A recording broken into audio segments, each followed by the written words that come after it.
Қайырлы күн, қымбатты қазақ елі, менің замандастарым, ағайын туыс жекжаттарым.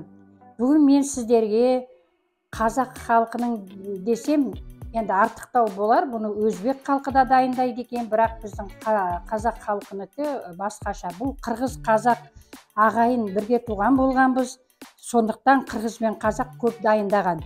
Мына өкпе, сүт өкпе деп аталған себебі, бұның өкпеге сүтті құйып дайындайтын болғандықтан сүт өкпе деген. Мен мұны бағанадан бері кранның астына қойып 5-6 рет мына өкпені толтырып шайып, өзі бүйтіп кранға ұстасаңыздар, өзі де қатты толғаннан кейін кәдімгі бері қарай ыршып шығады.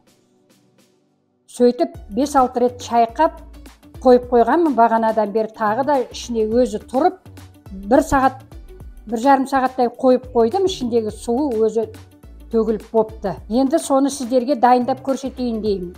Баяғыда шешелеріміз айтып отыратын, әжелеріміз, осы сүт өкпе деген керемет тамақ еді, өте дәмді, қазір пісірмейтін болдық қой деген сөздерді айтатын.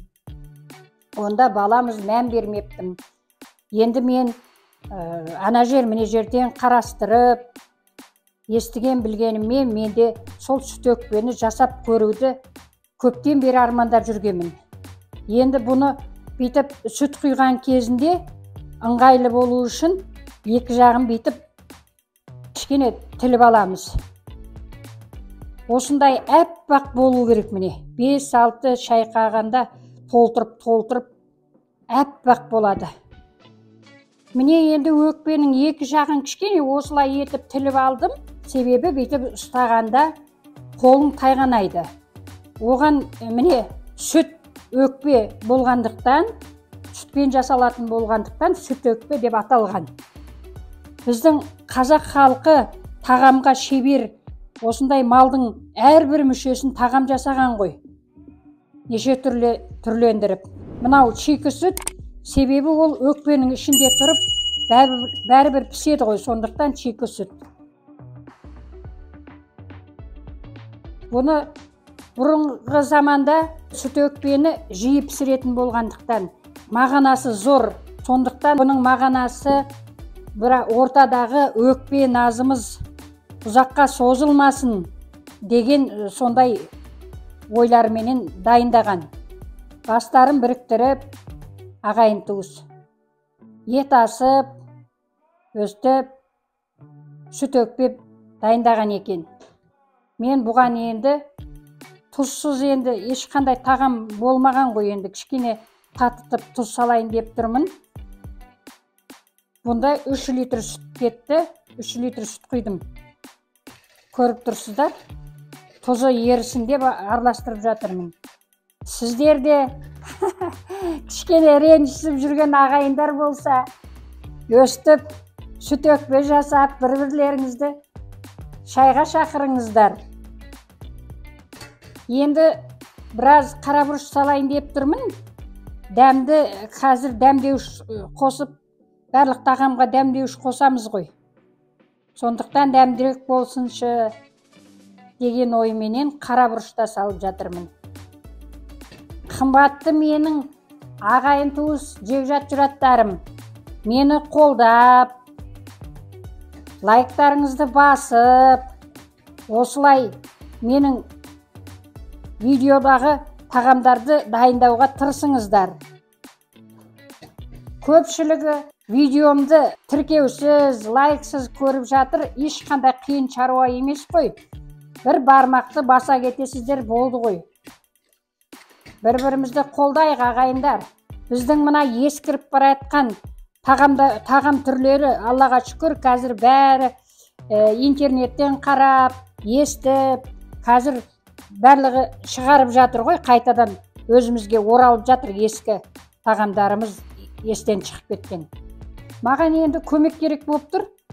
Бисмилля деп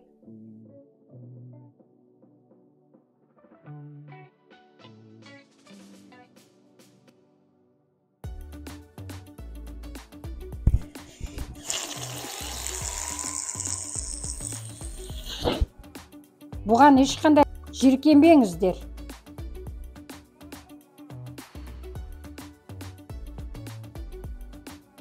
Қымбатты көрермендер, менің өкпем үрлеп жатырмын, сүті ағып жатыр. Бұл не енді байлап қойатын шек емес.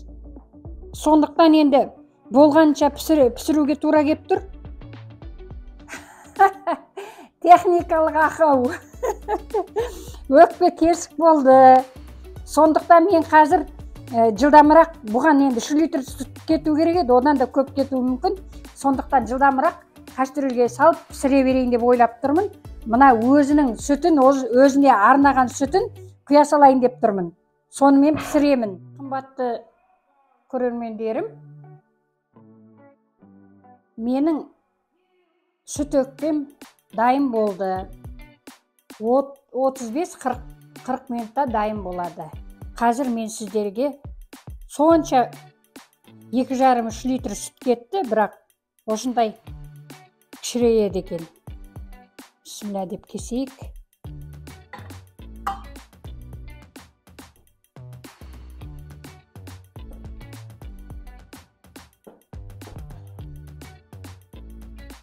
Жеп көрейін.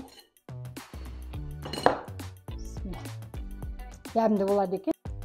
Қымбатты көрермендер, менің пісірген сүт өкпем сіздерге ұнаса, дәл осындай етіп сіздер де пісіріп көріңіздер. Және мені қолдап, лайк басып, сіздер де осындай дайындауға тырысыңыздар. Келесі видеода кездескенше аман сау болыңыздар.